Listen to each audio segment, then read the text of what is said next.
Good morning. Donal, could you tell me a little bit about what you have with you today? I have an observation hive, which is a little glass hive that shows what the inside of a beehive looks like.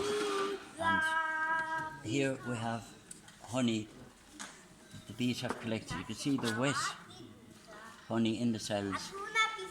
It's collected from the flowers as nectar, which has about 80% moisture. They evaporate off most of the moisture down to about 18 or 20%, and then they're covered with white wax, and that's airtight and will keep for the winter.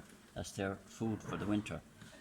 And down here you have where the queen laid eggs, and it's eggs for 3 days, then a little white grub for 5 days, and on the 8th day they cover it with a brown coating of wax.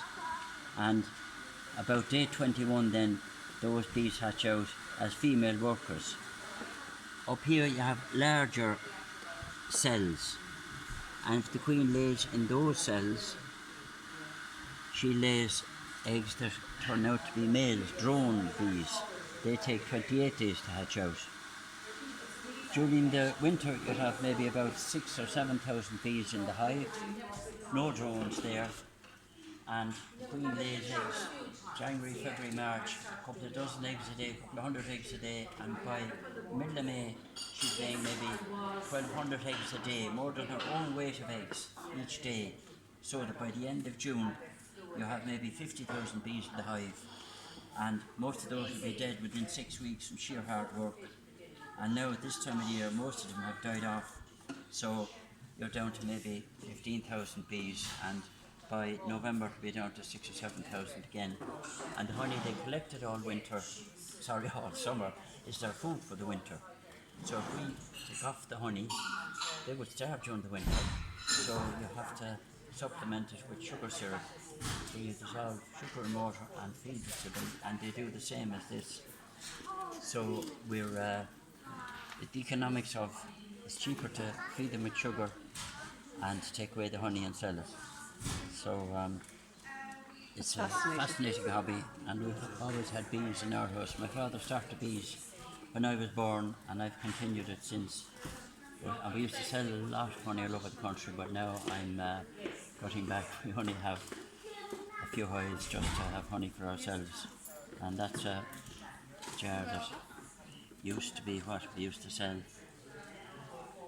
That's brilliant. This is some of the beeswax. They're the larger cells that would turn out to be drone bees. The other cells are smaller, and this is the size of the smaller cells. This is the beeswax melted down, and then to recycle it and reuse it, which is absolutely essential, the wax is cleaned and embossed in the shape of the worker cells. So the bees produce body wax from their bodies, like a spider does the web, and they actually add it onto that and build it out so that it looks like that, but to be the smaller cells, which are those cells there that would be worker bees. Those eggs are fertilized eggs. The drone eggs are unfertilized, so a drone actually has no father. And it's a fascinating subject to talk about it for hours, and I've been keeping bees all my life. I'm not an expert, but I'm just yeah. Thanks a million for bringing them today, Donal. You're welcome, and I hope you learn from it. Yeah. And they're so essential for the environment, for pollination, as well as producing honey and wax.